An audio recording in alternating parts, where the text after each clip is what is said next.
na casa Dallas po kunande image zawo Tata Boko azalaki na mbongo epele amikumisaki na boswi na ye nesika mbongo ezala mpo na ye yamikumisaki moto na mbongo mbongo ebongwani nzambe na ye mbongo etindi ye na makambo ya mabe nesika ya kosalisa baninga akomi kosala nango n'importe quoi nesika alatisa baoyo bazangi bilamba akomi kosalela bango nde lolendo tout est vanité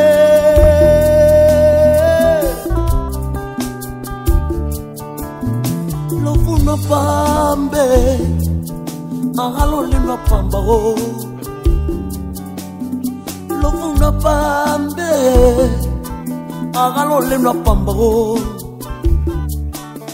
elambala lati eza mabele pantalo yo lati eza mabele basi tokowela baza mabele mibali tokobundela baza mabele towela ninyo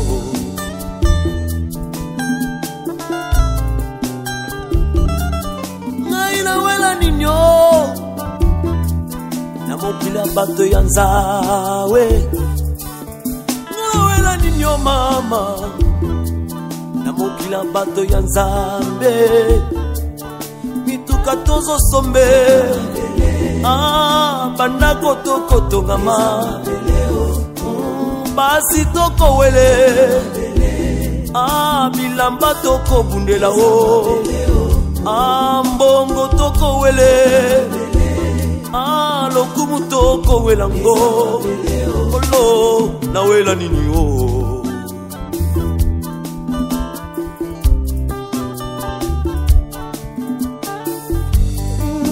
lopango nazalaki kotyela lolendo tsuka mokolo ya liwa na ngai bakokundanga nango te bakokundanga obele na sanduku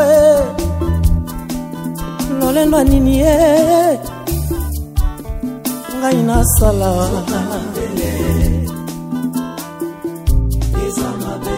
lolendo nini nasala mozwi oyo nasalango bamituka bilamba mapango nyonso lolendo yango ya nini naboma moninga nanga mpo nazwa bomengo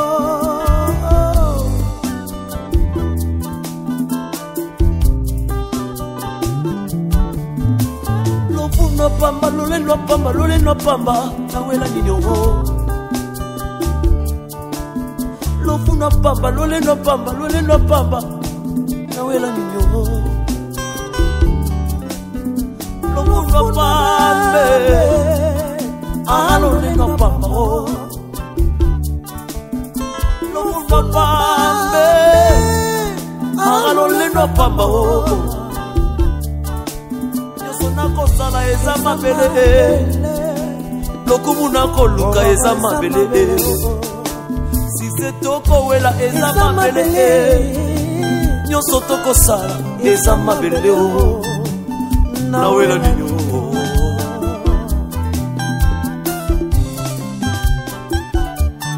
ngai nawela nini namokila bato ya nzawe ngalasuka wapie mama namokila bato ya nzawe nyonso tokosale nyonso tokowela kobomana tokobomana pamba nyonso tokosala. Nós estamos aqui no Alto do Tiangane, sendo teu amigo, conta aqui, diz que eu tenho que falar alguma coisa sobre ti. De maneira que você reconheça as amizades que tens em Angola, também procura reconhecer a tua família, principalmente eu como tua xará. É tudo só que eu tinha para falar.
Mweni ndonga yikumi ya fuana. Ditutoa dinavo kuna mafua kakuna maguvita kakuna pamukusadila wasadila kumafauna wagita kumafaunina ya baba siringi tukazone kelmimu ya batu sirigunu katumana mutu kangi dikitemba muntu ngati va mukulu va mukoko dimu kisonga le vangi suri ya mboti manga luisi le va mangonga zamani manufutukila biga makalama tesa zetam kuwa tuna yao yanka kito kumunu kumunanga kimbefi kitungidi bon dutala consider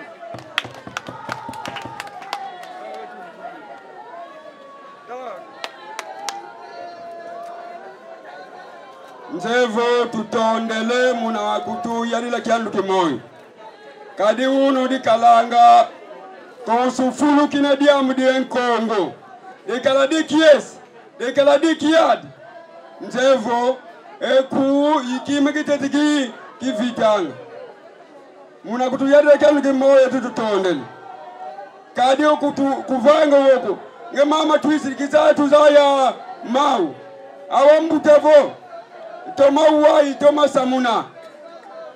Nzevo, katutonde livangi di kade pemba ko. Katuvutula matondo ke fumu. Kadi yani wele kwani katuzeko wetu kuendela. Muna kutuyede kanu ke moyi tatu. Nzevo ngeyi una emole matatu. Kole wasiama. Ingia ndala uyanda obakwiza yewunu yembasi. Nzevo yanulana kuwa kalanga mamenge ko munalwa ke baba Nzevo mvutele matondo bon konzure ndia kadio batate ba mama avolu tamwelenga matamba tuka kineke kele kediye des kalumingo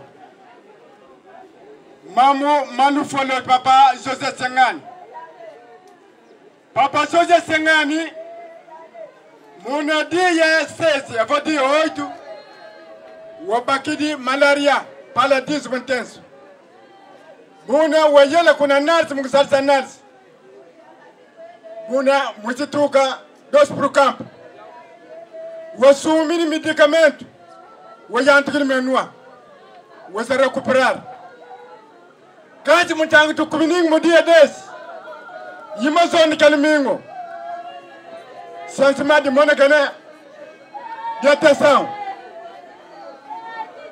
Buna salam yina kuna bakali ya festa diao.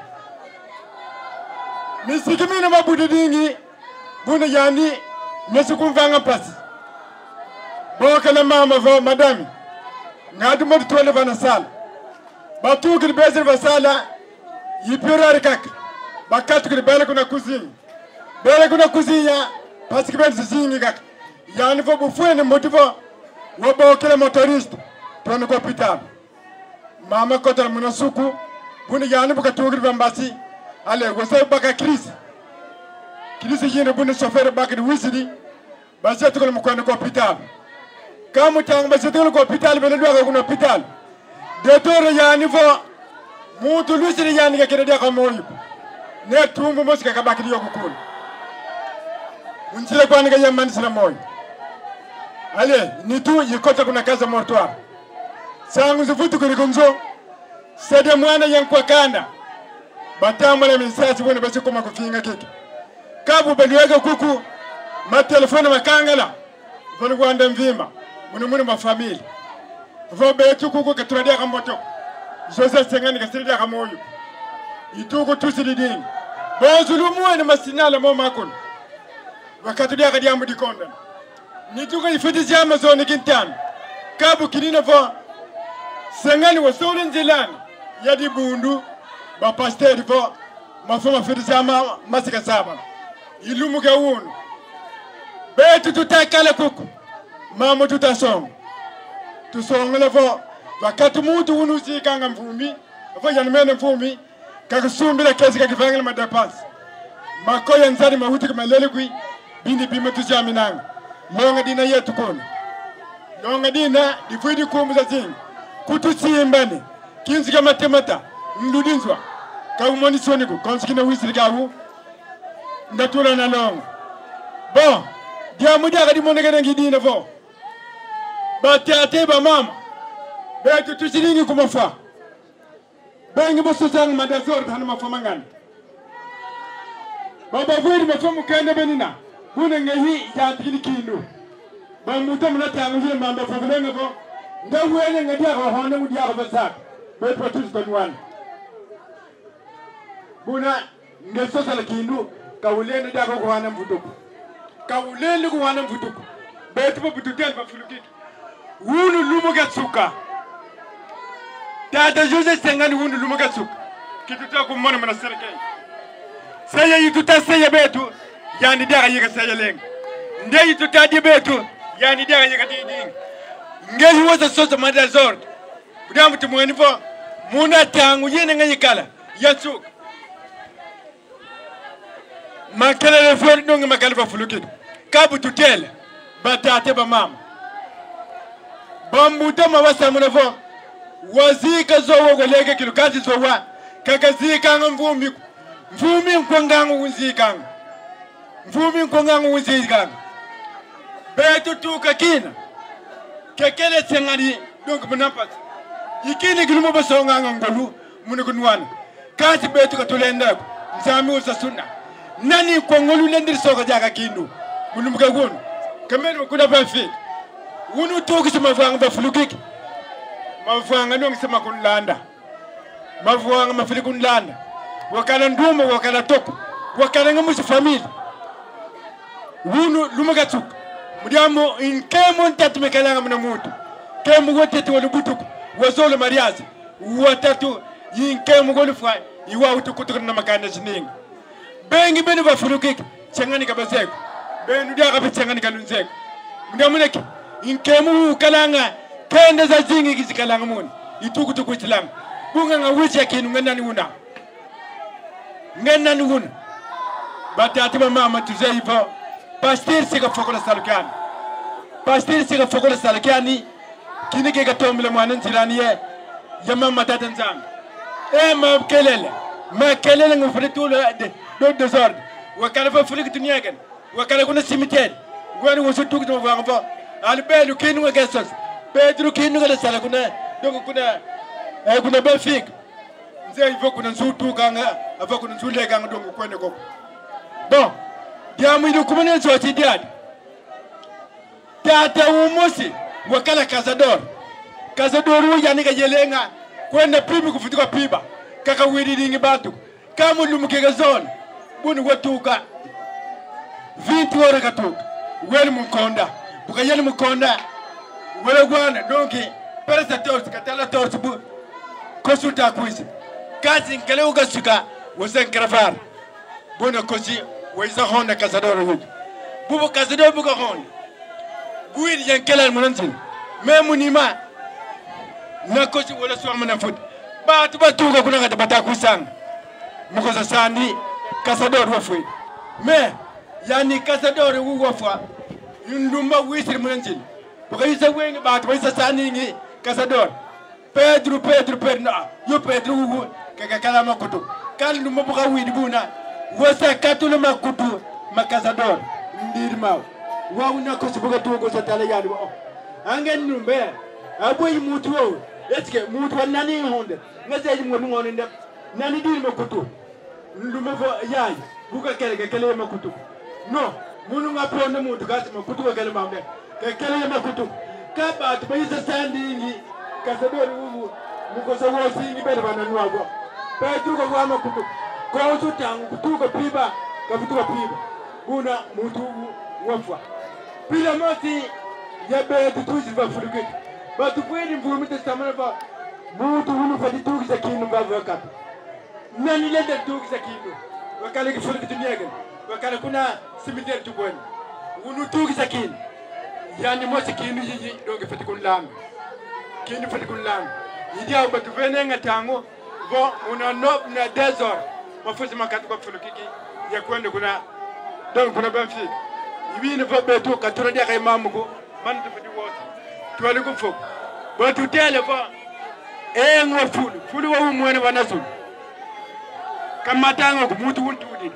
Manga beto tulu munwa. Mamanisi. Wabu. Seta vana tango. Papa stede ka fokola samtan.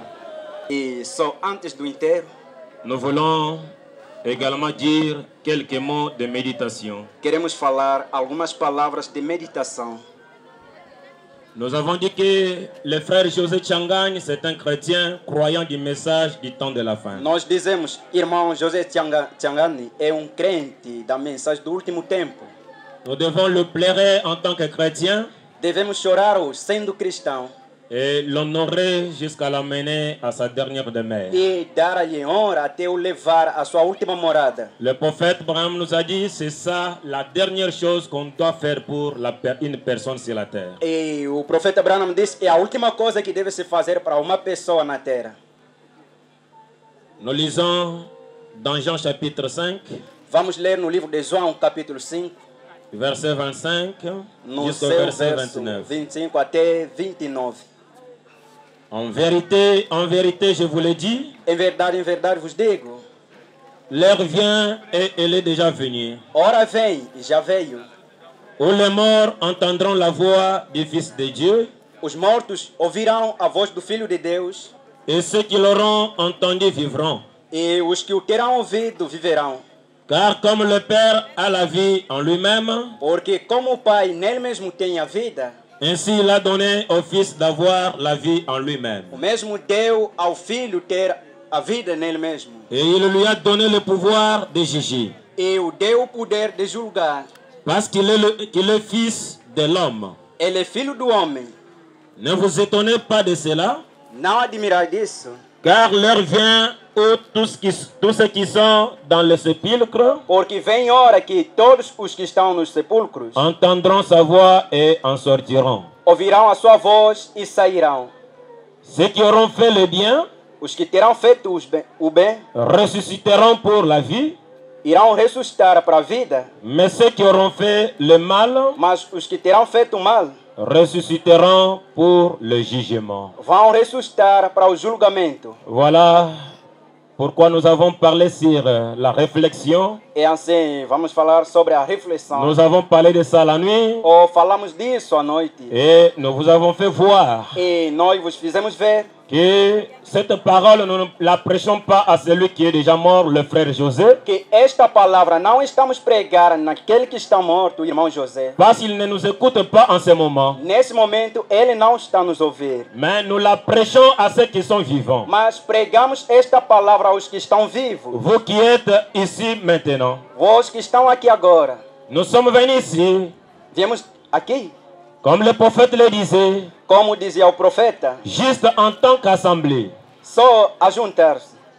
en tant qu'assemblée, en tant qu'église, Sendo igreja, comme nous sommes affaiblis, como estamos enfraquecidos. avec une personne en moins ce matin, Com uma pessoa a menos esta manhã. le frère O José, irmão José, chrétien membre de l'église, cristão, membro da igreja. il est mort même administrateur de l'église en Ele fonction. morreu sendo administrador e a função da igreja. Et c'est une personne en moins ce matin. E é uma pessoa que está faltando no nosso meio agora. Par respect pour notre frère, E pelo ici c'est respeito le frère, ao nosso irmão, levons-nous donc un petit instant, levantemos momento alors que nous inclinons la tête. e vamos inclinar as cabeças. Nous allons garder une minute de silence Vamos guardar, manter minuto de silêncio pour le respect et l'honneur de notre frère. para o respeito e honra do nosso irmão.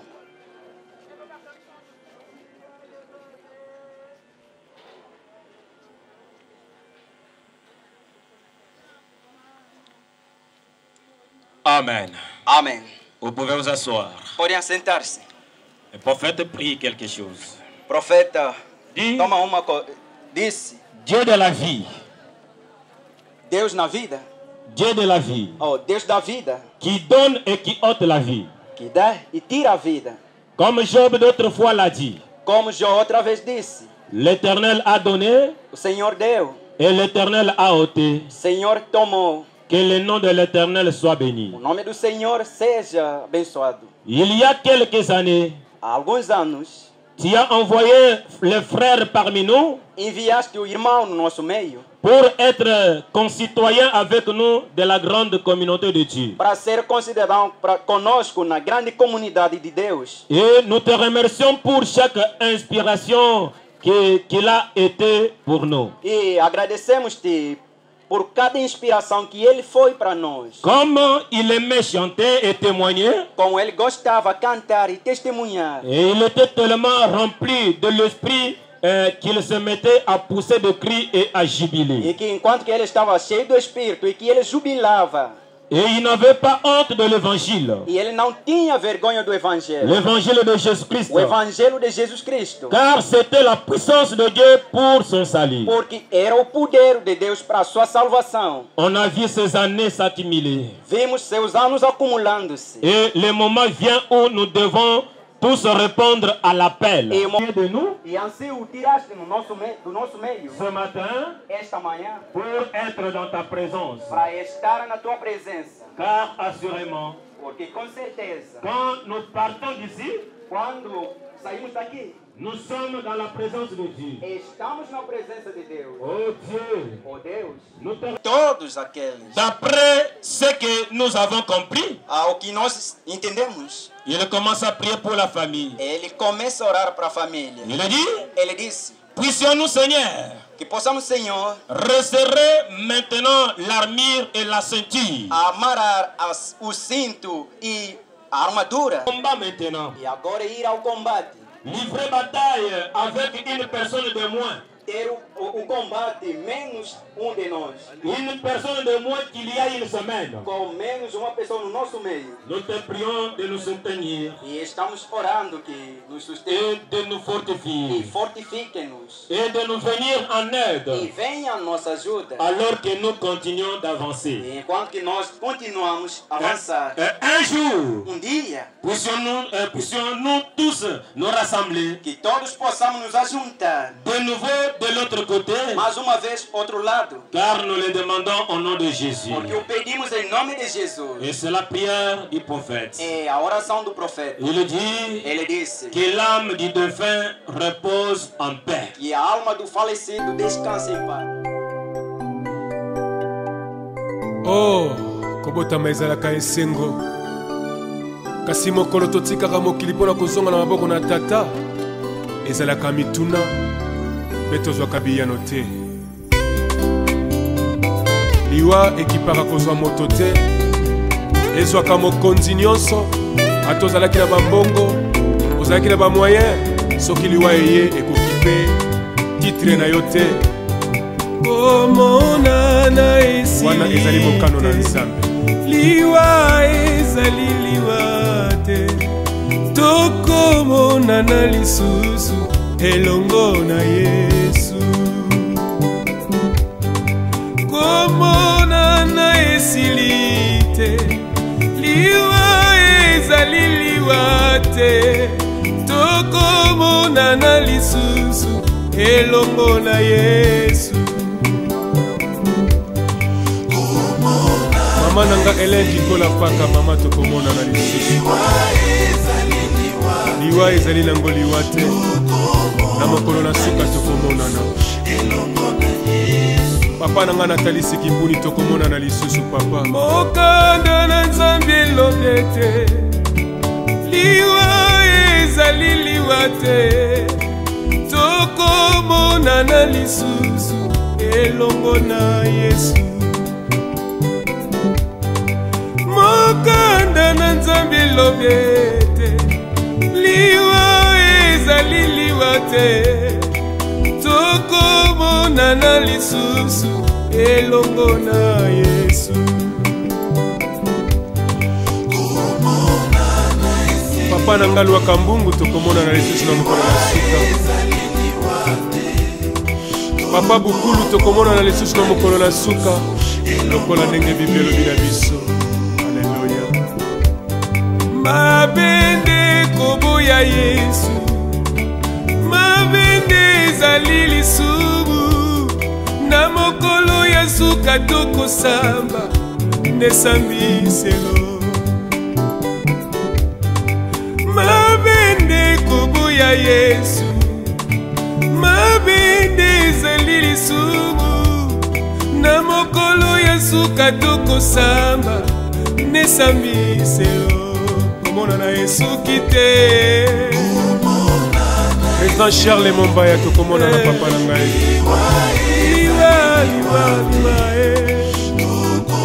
tokomona na lisusu papa elongo na Yesu ya Willy Ngonda tokomona na lisusu Mamuchela Olin tokomona na lisusu Pakaka Kenza tokomona na lisusu Mama Benedict tokomona na lisusu Sokili komba moto moninga Billy Charles Mombaya kufa kite nzambe na lokola liwa etalaka kombo te famili bota te Charles azali na mabele lokola liwa etalaka mpete ya moto te liwa etalaka titre te kombo ya moto te liwa ezwaka likambo nyonso yango elingi nyonso kaka sebani te moto azalaki na mosolo mbongo mpe biloko abosani ete azalaki ya kobala bosani mana mpe mwasi lelo bakomi kotanda ye na libanda bosani ndako wana nde mokano ya nzambe ata totondi na lolendo lofundu pamba totondi na babiju bilamba bien eo nyonso ya pamba ezali nango vanite de vanite moninga yoka malamu nyonso ekosuka na mabele komona na esuki nano te liwe tokomona na lisusu mama elongo na Yesu kino na suka molo komona na Yesu kite moninga yaya tokokuta na lisusu elongo na Yesu soki kola pesi biso ntango mpe mikolo na se ya moi tokomona na lisusu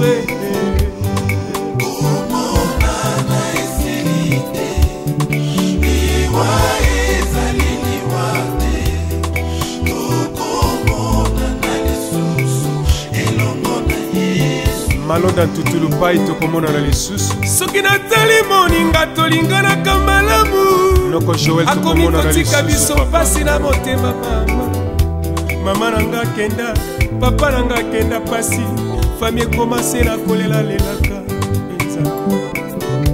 nakolela epana nani akoki koyambelanga mbela oyo mopangusi mpinzoli ezali yo nzambe na nguya oboka na lokumu papa salelanga ngolu namona loboko na yo ekitelanga na motema mpo na ngai Yesu nasuki na ngai wana Yesu yoka losambo na ngai nazali na ngai se moko ya yo ya motema papa kitisanga ngolu na yo mpo te nabika mokano se ya yo komona na esuki nano te komona na esili te liwa ezali liwa tokomona na lisusu elongo na Yesu Simplice Panzo Mavinga tokomona na lisusu Pelo Panzo Mavinga tokomona na lisusu Yaya Ariette tokomona na lisusu Mama Jackie tokomona na lisusu Mama Emily tokomona na lisusu ezali mokano na nzambe liwa epanzaka mpe kabolaka mabota mpe bikolo esengeli totosa o nzambe alobi toyebi te na se na moi polo azali kobongisa nini mpona bomoi na biso tomibongisa tomilengela po te ntango ekomi mabe tokomi na ntango na mawa mpe ntango na mpasi tokomi na pokwa ntango okolo akomi kobenga baoya ye akomi kozwa oyo ye asepeli kozwa soki ozeli lisungi epai ya moto emonana te bobele nde Yesu mosungi ya mabota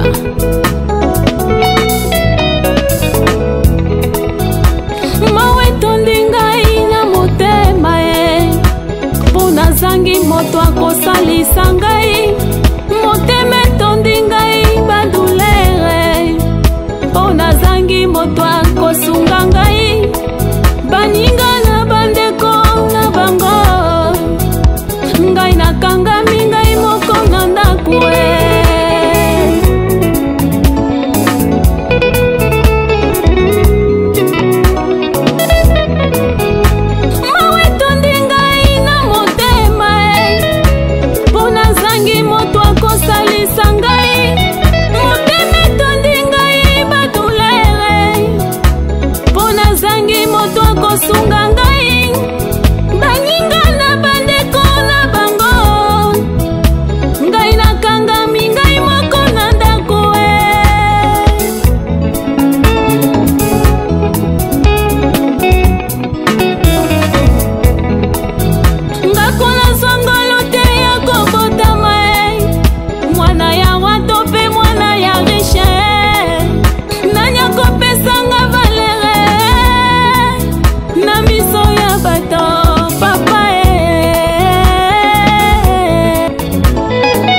nzilai nayoki kombo ya Yesu Kristo aza mopali oyo apesa vi na ye mpona ngai na yango nanetori ye lokola Daniele na libulu ya bankosi abelaki se kombo na yo na yango tika nabelela kombo na yo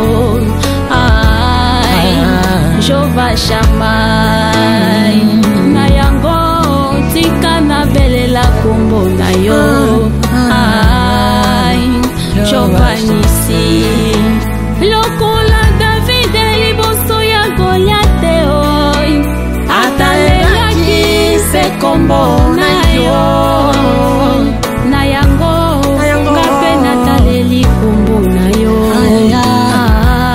nakoyokisa masoni te na yango ngape nataleli kombo na yo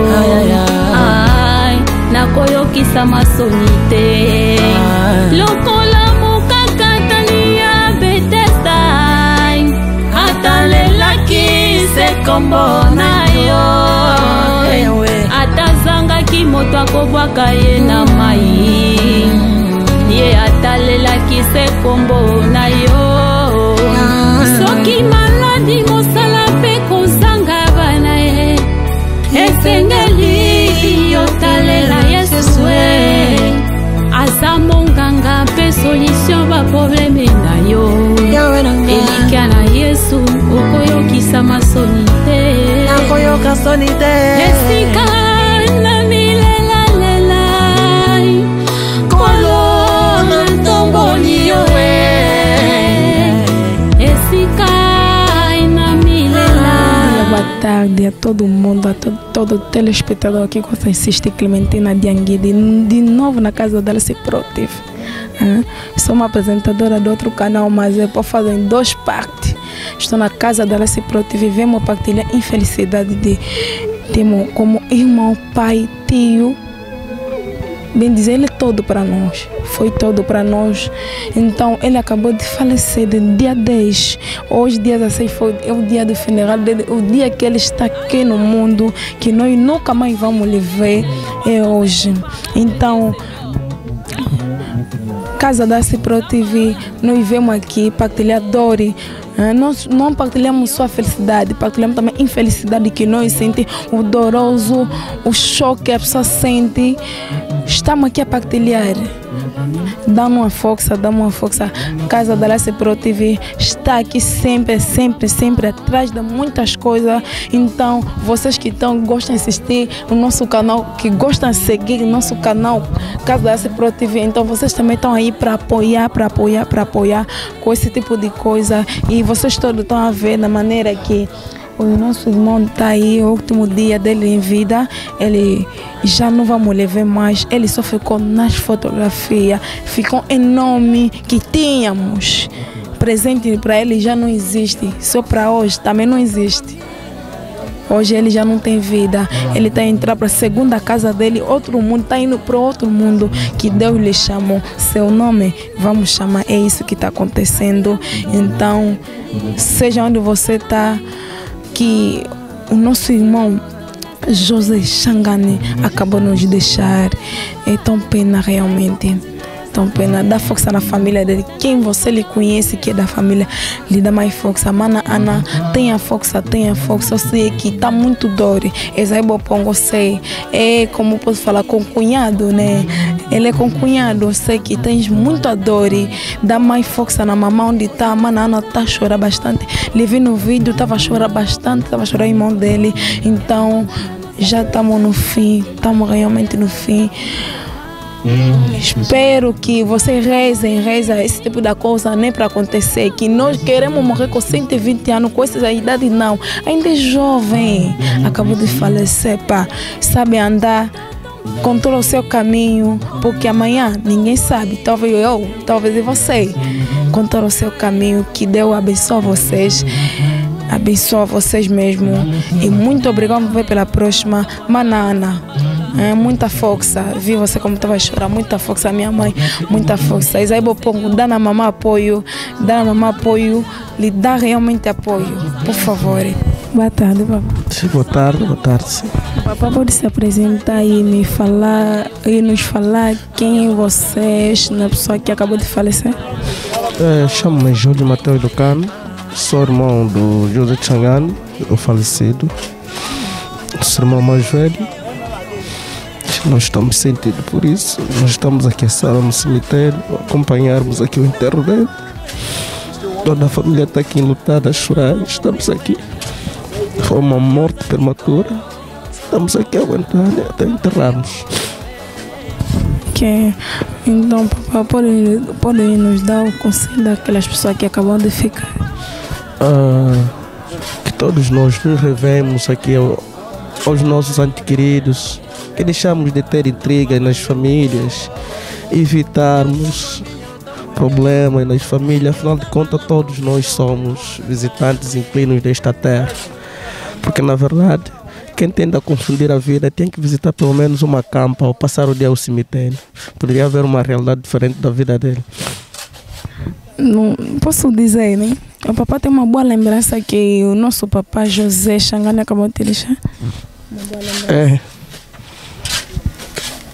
Meu irmão, ele sempre chamou-me.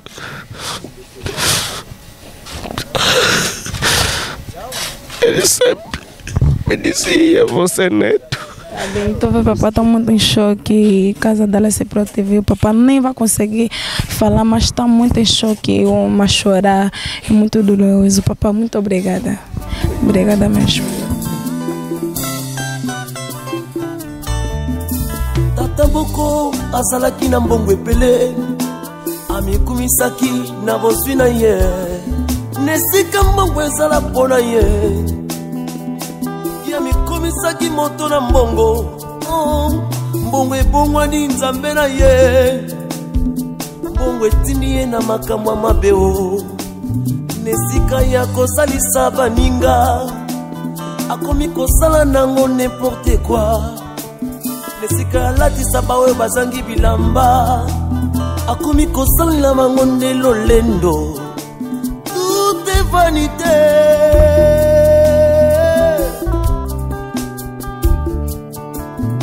Lovuna pambe lolendo pamba o lovuna pambe lolendo pamba o elambala lati eza mabele pantalo yo lati eza mabele o basi toko ela baza mabele mibali toko bundela baza mabele toela ninyo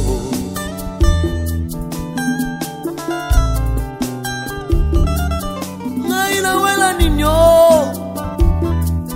na mokila bato ya nzawe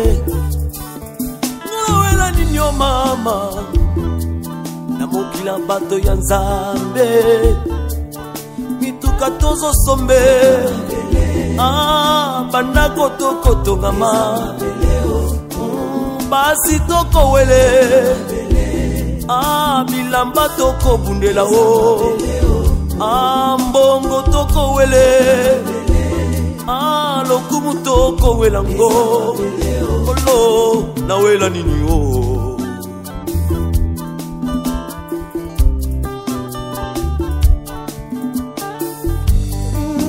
lopango nazalaki kotyela lolendo tuka mokolo ya liwa na ngai bakokundanga nango te bakokundanga obele na sanduku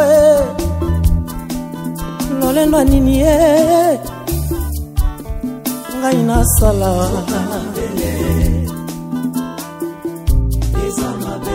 lolendo anini nasala mbozi oyo nasalango bamituka bilamba mapango nyonso lolendo yango ya nini naboma moninga nanga mpo nazwa bomengo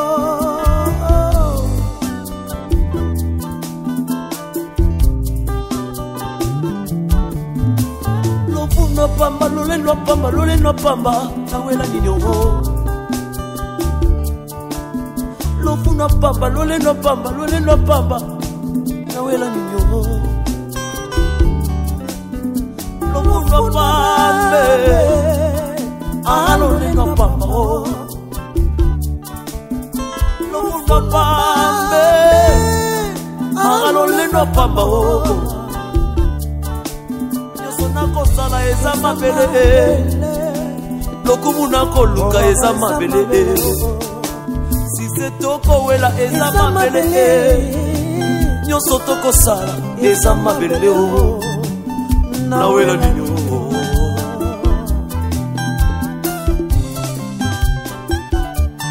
ngai nawela nini namokili ya bato ya nzawe nasuka wapie mama mokili ya bato ya nzawe nyonso tokosale nyonso tokowela koboma na tokoboma na pamba nyonso tokosala basi tokowela mituka tozosomba lopango tokotonga ye nyonso mabele